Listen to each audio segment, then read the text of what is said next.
está directamente relacionado con el COVID, pero ¿qué no está relacionado con el COVID en este año 2020? Y tiene que ver con las muertes por infarto y las consultas que de pronto se demoran o directamente no se hacen los controles en tiempos de pandemia. Un estudio dice que aumentaron de manera muy importante la cantidad de muertes por infarto en Argentina. Tenemos ya en comunicación a la doctora Alfonsina Candielo. Doctora, ¿cómo le va? Buenas tardes.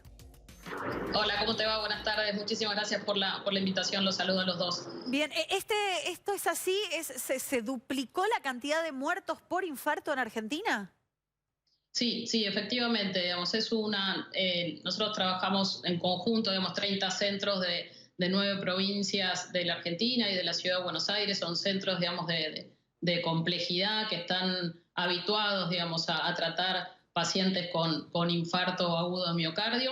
Nosotros venimos trabajando ya desde el año 2016, recolectando y registrando datos con el objetivo, digamos, de evaluar cómo estamos tratando a los pacientes con infarto y cuál es su evolución, básicamente para intentar mejorar el tratamiento de estos pacientes. La realidad es que desde el 20 de marzo, que fue el día en el cual se instaló la cuarentena o el aislamiento social preventivo y obligatorio, lo que nosotros vimos comparado, digamos, con el mismo periodo del año pasado, o sea, del año 2019, dos cosas.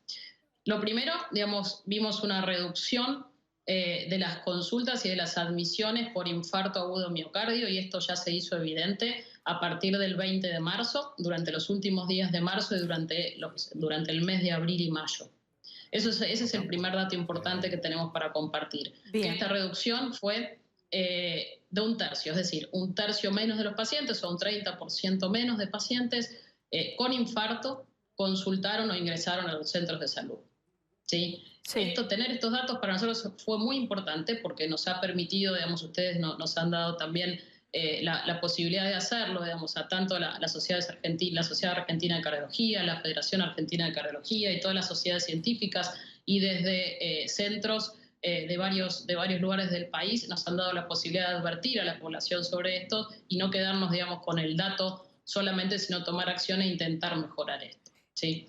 Junto Doctora, con esto, sí. No, porque me pregunto dónde está, digamos, lo más agudo del asunto, si es la gente con condiciones preexistentes que no está haciendo sus controles anuales, o la gente que empieza a tener los síntomas de que está padeciendo un infarto, no los detecta y no llega a tiempo a la consulta.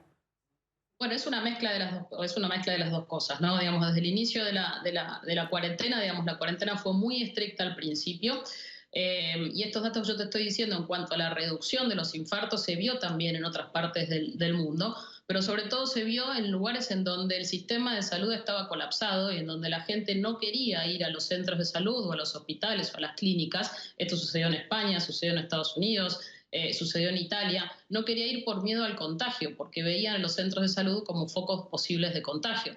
Pero a diferencia de esto, a nosotros nos sucedió en la Argentina, y no son solamente centros de la Ciudad de Buenos Aires, sino que también son centros, digamos, de 8 o 9 provincias de la Argentina. Esto también se vio sin tener el sistema de salud ni estresado, digamos, ni colapsado, como estamos llegando, digamos, hasta el día de hoy. Entonces es un mensaje muy importante porque el miedo al contagio, digamos, es una de las mayores razones para que esto ocurra. ¿Sí? Entonces, desde lo que nosotros podemos hacer es, desde las sociedades científicas, empezar a alertar a la población acerca de esto y acerca de la importancia de que está perfecto la cuestión de quedarse en casa y de cumplir con la cuarentena y con el aislamiento, digamos, que uno tiene que hacer. Pero que hay ciertas excepciones, como es si tenés dolor de pecho, si te falta el aire, si tenés hinchazón en los pies, si hay alguna parte del cuerpo que no podés moverla o no podés hablar, que son signos, digamos, de que podés estar cursando un accidente cerebrovascular. Entonces, Claro. esa es la primera parte del problema. La segunda parte del problema es lo que vos me preguntabas. Digamos. Por un lado tenemos los pacientes que no consultan, y por otro lado, digamos, tenemos que los que ingresan al hospital tienen una mayor mortalidad, ¿sí? O sea, se duplicó la mortalidad intrahospitalaria en los pacientes que cursan un infarto agudo miocardio. Estos datos se empezaron a vislumbrar durante los últimos días de marzo y abril, sin ser muy significativa, digamos, la diferencia, pero ya a partir de mayo estos datos fueron significativos. Y básicamente esto es porque los pacientes tardan en consultar y porque tenemos datos, digamos, de que llegan con mayor compromiso hemodinámico, o sea, con un infarto más avanzado de lo que veíamos antes. ¿Y esto con qué tiene que ver? ¿Con la propia demora o con que el sistema de salud no está pudiendo llegar a tiempo a ellos? No, clásica, mira, cuando el tratamiento del infarto es tiempo dependiente, o sea, es una de las patologías que se denominan emergencias cardiovasculares, por lo cual, digamos, el paciente tiene que recibir tratamiento rápidamente. Y esto tiene que suceder, digamos, porque el paciente consulta rápido, porque el sistema de salud puede responder a tiempo. Hoy tenemos el sistema de salud que no está saturado, ¿sí? O sea que es muy importante que los pacientes entiendan, o sea, que no está saturado y que todo este tiempo, desde marzo hasta ahora, nos ha permitido preparar al sistema de salud para tratar a los pacientes COVID y para tratar a los pacientes, digamos, que no lo son. Y estamos preparados para darle una respuesta a pacientes como los que tienen o los que están cursando un infarto agudo miocardio. Así por lo menos lo hacemos en el Instituto Cardiovascular, que es donde yo trabajo, y en todos estos centros en donde intentan cuidar de manera oportuna y correcta a los pacientes con infarto. Y otra cosa muy importante para aclarar es que está dividido, ¿no? En las guardias, la gente que entra por caso sospechoso de COVID y el resto de las patologías, ¿no? Digo, para que aquellos que estén en una situación de emergencia no duden en concurrir. Alfonsina, me pregunto si tiene presente los números. Cuando estamos hablando de una duplicación, es un número muy importante. Sí, sí, mira, durante el mes de abril, la mortalidad del infarto, a ver, lo importante, digamos, de esto es que si uno no trata a los pacientes con infarto, ¿sí? Le estamos limitando el acceso a la salud a los argentinos, ¿sí? ¿Y por qué te digo esto? Porque un infarto no tratado aproximadamente tiene un 30% de mortalidad. A medida que, digamos, los avances en el tratamiento del infarto se fueron dando, esta mortalidad fue bajando. Y hoy un infarto que llega a tiempo, tratado con angioplastia primaria, que es la forma mecánica, digamos, de destapar una arteria, implantarle un stent, eso tiene una mortalidad alrededor entre un 3 y 4%, ¿sí? Si el paciente llega a tiempo y si la angioplastia se hace a tiempo.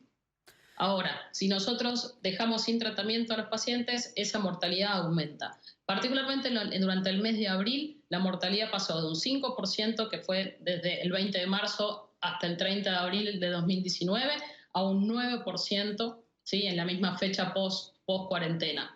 Y durante esa diferencia que los médicos llamamos, digamos, no fue estadísticamente significativa. Pero ya después sí, a partir, digamos, del mes de mayo, la mortalidad se duplicó pasando de un 5% a un 11%.